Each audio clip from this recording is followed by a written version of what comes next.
Hello viewers, Hariom. और आज हम आ गए हैं यमुना नदी के किनारे बसे सिखों के सबसे फेमस गुरुद्वारे पौंटा साहिब। इन्फॉर्मेशन से भरे इस ब्लॉग में आपका स्वागत है। तो इसमें हम जानेंगे पौंटा साहिब की हिस्ट्री, पौंटा साहिब की लोकेशन, कैसे आप यहाँ पे आ सकते हैं, कैसे रुकने की व्यवस्था है, गुरु गोविंद सिंह जी के बारे में जो कि 10वें गुरु थे उनके बारे में भी समझेंगे, यमुना नदी की इम्पोर्टेंस को भी समझेंगे और बहुत कुछ आपको सीखने को मिलेगा। तो अंत तक बने रहें। तो ये जो आप यमुना नदी के किनारे देख सकते हैं, बहुत ही सुंदर, बहुत ही शानदार गुरुद्वारा बना हुआ है। इसी का नाम है पौंटा साहिब। और मैं खड़ा हूँ अभी यमुना नदी के उस पुल पर जो कि हिमाचल प्रदेश के सिरमौर डिस्ट्रिक्ट और उत्तराखंड राज्य के देहरादून डिस्ट्रिक्ट को जोड़ता है। तो हम भी देहरादून से निकल चुके हैं और पूरा रूट मैं आपको लास्ट में बताऊंगा। अभी फ़िलहाल हम ये शक्ति नहर को कवर करते हुए चल रहे हैं, क्योंकि पीछे वाला जो रूट है वो इतना अच्छा नहीं है कि जिसको कवर किया जाए कैमरे में। तो शक्ति नहर वाले रूट को कवर करते हुए चल रहे हैं और आपसे आगे भी कुछ बातचीत करेंगे। बात कर लेते हैं सबसे पहले इसके नाम की। तो एक बार जब गुरु गोविंद सिंह जी सिरमौर डिस्ट्रिक्ट से गुजर रहे थे तो यहाँ पर अचानक उनका घोड़ा रुक गया, यानी कि उनके घोड़े का पैर टिक गया, इसलिए इसका नाम पड़ा पौंटा। जहाँ घोड़े का पाँव टिका, पौंटा। यमुना नदी एक बहुत ही पवित्र नदी है भारत की, जो कि यमुनोत्री ग्लेशियर्स के बंदरपूछ माउंटेन रेंज के पास से निकलती है और पूरे वर्ष भर बहती है, क्योंकि एक ग्लेशियर से निकलती है। ये उत्तराखंड और हिमाचल प्रदेश का बॉर्डर शेयर करती है। यमुना नदी पूरे भारत की सबसे बड़ी सहायक नदी यानी कि ट्रिब्यूटरी है, जो कि गंगा की सहायक नदी है। पौराणिक ग्रंथों के अनुसार यमुना को यमराज की बहन कहा जाता है और यमराज और यमुना जो है सूर्य के पुत्र और पुत्री हैं।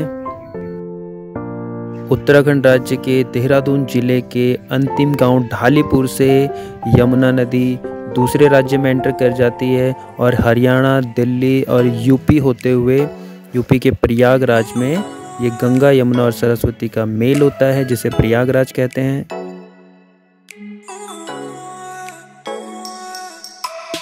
ये है यहाँ पर शक्ति नहर पर बना हुआ पावर स्टेशन। इससे हम थोड़ा सा आगे बढ़ते हैं, बस कुछ ही दूरी पर यमुना नदी हमको मिलेगी, जिसको क्रॉस करके हम पहुँचेंगे सीधे पौंटा साहिब।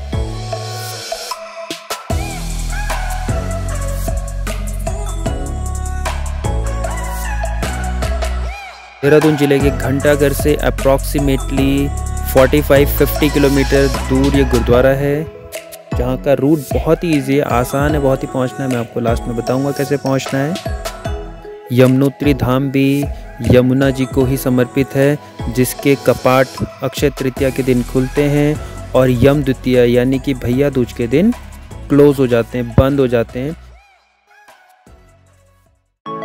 और ये हम आ गए हैं उत्तराखंड राज्य और हिमाचल प्रदेश राज्य की सीमा पर बने उस पुल पर, जो हमें पहुंचाएगा सीधे पौंटा साहिब। भाई एक्चुअल में बाइक राइडिंग का मज़ा तभी आता है जब आजू बाजू इतनी अच्छी सीनरी हो। तो देखो पूरी यमुना नदी बह रही है और मेरे लेफ्ट साइड में ये है गुरुद्वारा पौंटा साहिब।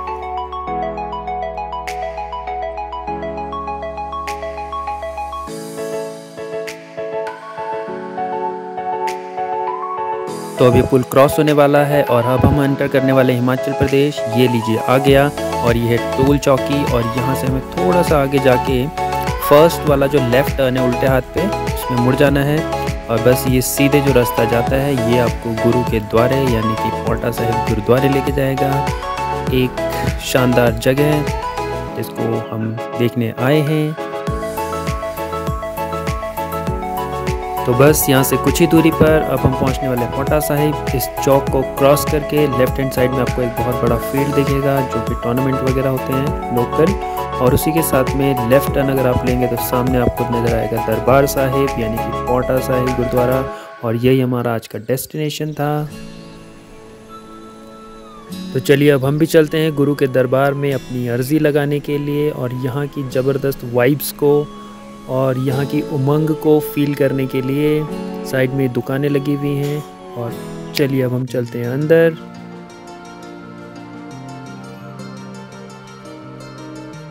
तो वाहिगुरु जी दा खालसा, वाहिगुरु जी दी फतेह।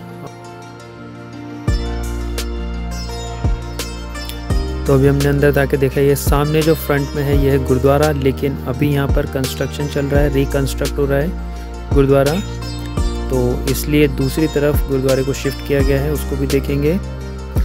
और ये है सामने पूरा परिसर, यहाँ से आप सिर में बांधने के लिए ये पटका ले सकते हैं। और यहाँ पर अभी हम शूज़ डिपॉजिट करेंगे अपने, तो ये मुझे कुछ बच्चे मिले।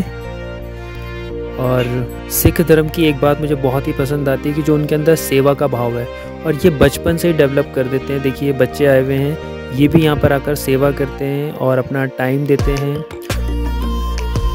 तो ये है जोड़ा घर, जहाँ पर अपने शूज़ डिपॉजिट करा सकते हैं, जूते जमा करा सकते हैं। और यही सेवा भाव सारे सिखों में देखने को मिलता है। देखिए कितने हम्बल तरीके से शूज़ देते हैं। और ये पूरा परिसर जहाँ पर आपको हाथ धोने की सुविधा मिलेगी पूरी, और आप यहाँ पे दान कर सकते हैं। ये राइट साइड में आप देखेंगे कि वो पीछे गुरुद्वारे का कंस्ट्रक्शन चल रहा है। और ये भी मुझे बहुत अच्छा लगता है कि पैर धोने के लिए पूरी व्यवस्था है यहाँ पर। और अब हम पैर धो के अब आगे बढ़ेंगे गुरुद्वारे की तरफ। और बहुत ही शानदार ये गुरुद्वारा, देखिए फ्रंट का जो पोर्शन है बहुत ही सुंदर बना हुआ है।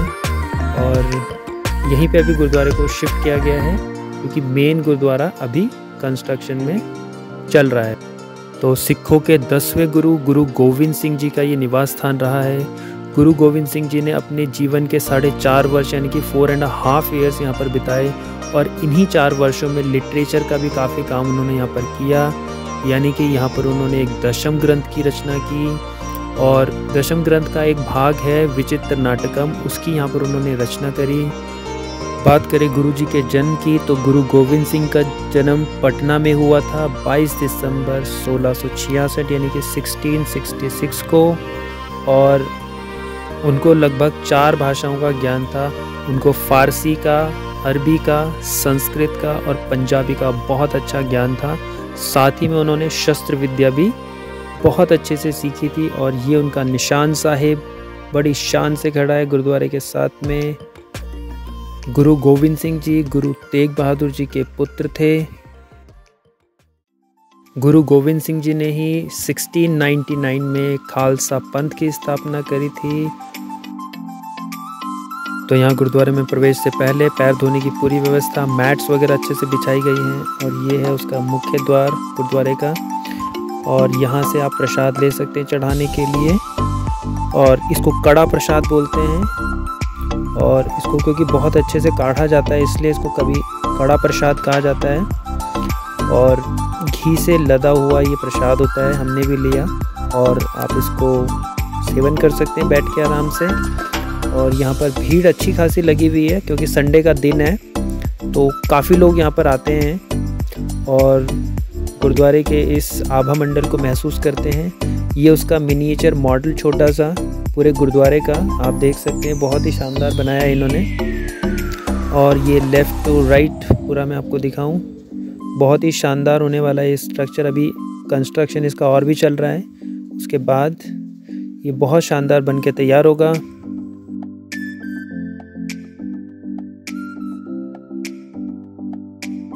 तो ये सामने आप मेरे देख रहे हैं शीश महल इसका नाम है, और ये गुरुद्वारे का ये एक पार्ट है। और यहाँ पर गुरु गोविंद सिंह जी द्वारा इस्तेमाल किए हुए जितने भी हथियार थे वो यहाँ पर रखे हुए हैं, उसका बहुत ज़्यादा महत्व है। लोग बहुत दूर दूर से देखने को आते हैं कि उस टाइम के जो हथियार है कैसे हुआ करते थे, और इनका बहुत महत्व है। और गुरुजी द्वारा लिखा गया जो दशम ग्रंथ था, उसमें जो कलम इस्तेमाल हुई है यानी कि जो पेन यूज़ किया है गुरुजी ने, वो भी यहाँ पर रखा गया है। और यह दस्तार हॉल यानी कि दस्तार घर, जहाँ पर गुरु गोविंद सिंह जी के समय में दस्तार कंपटीशन, यानी कि दस्तार मतलब होता है पगड़ी बांधना, तो पगड़ी बांधने के कंपटीशन यहाँ पर उस टाइम हुआ करते थे। और ये मैं पूरा परिसर आपको दिखाऊं, ये है मेन गुरुद्वारा, इसके साथ में यहाँ पर कंस्ट्रक्शन चल रहा है, मैं आपको दिखाऊं। इसके अंदर पूरा अभी फिनिशिंग वर्क चल रहा है, और जब बन के तैयार होगा तो आप उससे पहले भी आ सकते हैं और बाद में भी आप इसको देख सकते हैं। बहुत शानदार ये स्ट्रक्चर। और अब हम आ गए हैं लंगर हॉल के पास। और अभी शाम के 5 बज रहे हैं और अभी भी यहाँ पर लंगर चल रहा है, यानी कि पूरे दिन भर लंगर की सेवा आपको यहाँ पे मिल सकती है। साइड में आप देखेंगे लकड़ियों का पूरा भंडार है, पूरे अच्छे से एक व्यवस्था है यहाँ पर, जिससे कि लंगर हमेशा कंटिन्यू चलता रहे। कुछ बच्चे भी मुझे वहाँ पर मिले और उनसे भी मेरी बातचीत हुई।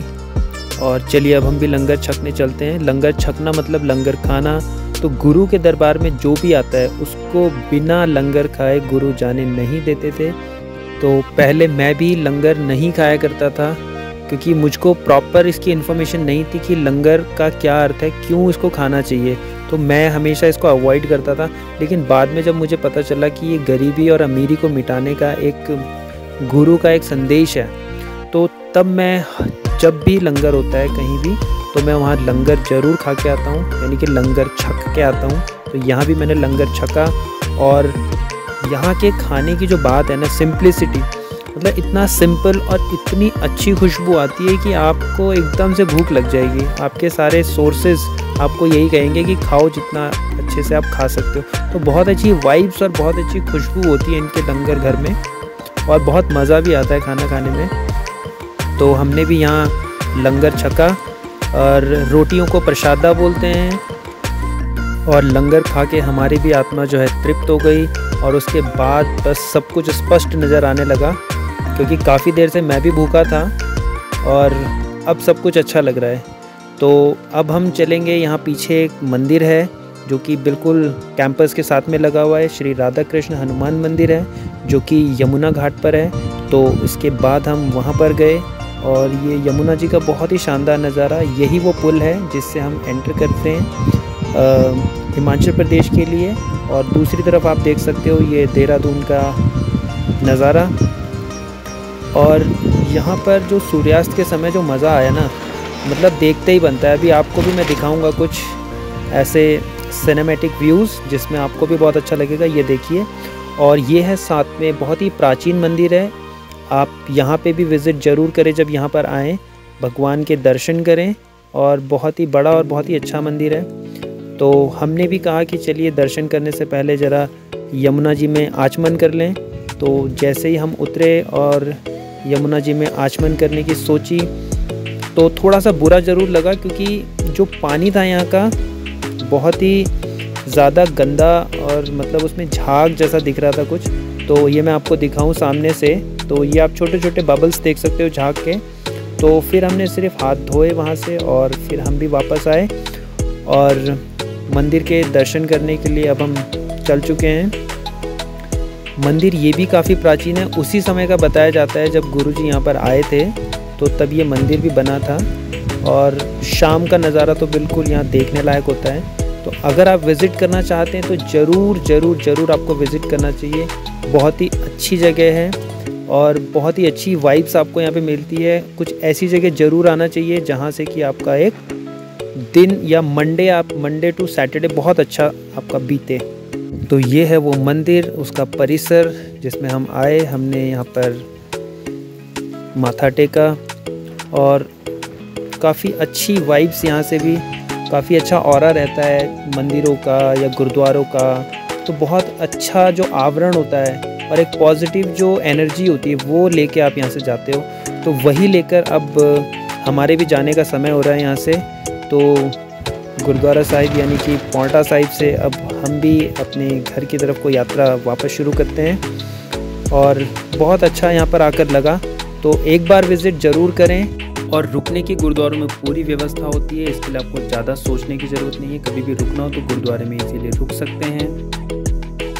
तो इसी के पास में है ये गुरु गोविंद सिंह जी पार्क, और यहाँ पर भी आप आके बैठ सकते हैं, रेस्ट कर सकते हैं, घूम सकते हैं। मैं अभी शाम को यहाँ पर हूँ। बहुत शानदार व्यू है और बहुत अच्छी सफाई है यहाँ पर, और मतलब मज़ा आ रहा है यहाँ पे घूमने में। और आसपास में भी यहाँ पर रुकने के लिए काफ़ी सारे होटल्स हैं। अब इस टाइम पे तो आप ओयो वगैरह में आराम से इजीली बुकिंग कर सकते हैं, और रूम भी बहुत ज़्यादा महंगे नहीं हैं। यहाँ पर 500 या 1000 रुपये के अंडर में आपको आराम से मिल जाएंगे। तो ज़्यादा सोचने की ज़रूरत नहीं है, आप इजीली रूम्स वगैरह भी बुक कर सकते हो, गुरुद्वारे में भी रुक सकते हो। अब हमारे भी चलने का समय आ गया है। ये हम आ चुके हैं हिमाचल के बॉर्डर पर। अब हम इस पुल को क्रॉस करके अब देहरादून में एंटर करेंगे। बात कर लेते हैं प्रॉपर रूट की। रूट आप देख सकते हैं क्लॉक टावर से बिल्कुल सीधा है। तो अभी हमें क्लॉक टावर में यहाँ से हम निकलेंगे चक्राता रोड पे, उसी को हम कंटिन्यू करेंगे और रास्ते में हमें कुछ लैंडमार्क्स मिलेंगे जैसे कि FRI को भी क्रॉस करके हम सीधे आगे निकल जाएंगे और FRI के बाद आपको मिलेगा IMA और IMA के बाद आप पहुंचेंगे सीधे प्रेमनगर चौक पे। प्रेमनगर चौक से आपको सेलोकोई वाले रूट पे निकल जाना है बिल्कुल सीधे, जिस रोड पे हम निकल चुके हैं। और इसी रूट पे चलते हुए आपको लास्ट में मिलेगा एक चौक जिसे हम विकास नगर डाक पत्थर चौक बोलते हैं। और इस चौक को भी क्रॉस करते हुए सीधे आपको निकल जाना है हिमाचल वाले रोड पे। और इस रोड पे अगर आपको आगे मिलेगा आसन बैराज बर्ड सेंचुरी और वहाँ से भी हमें आगे निकल जाना है। और मेरे लेफ़्ट में आप देख रहे हैं ये आसन झील है जो कि बहुत सुंदर है। इसके बारे में भी हम बात करेंगे नेक्स्ट वीडियो में। इसको भी आपको क्रॉस करते हुए आगे निकल जाना है। और अभी हम आ चुके हैं आसन बैराज में। अब इसको भी आपको क्रॉस करके चलना है, राइट हैंड साइड में टर्न लेना है, वही सीधे रोड जाता है। और इसी रोड पे जिससे मैंने आपको डायरेक्शन दिया था बस इस रोड पे हम लिंक कर चुके हैं। आगे आपने डायरेक्शन देख लिया है। तो वीडियो कैसा लगा इस पर फीडबैक ज़रूर दें, कैसी लगी इन्फॉर्मेशन ज़रूर बताएं मुझे। और मेरा वीडियो अंत तक देखने के लिए थैंक यू सो मच। मिलते हैं नेक्स्ट और एक्साइटिंग वीडियो में, तब तक के लिए बाय बाय।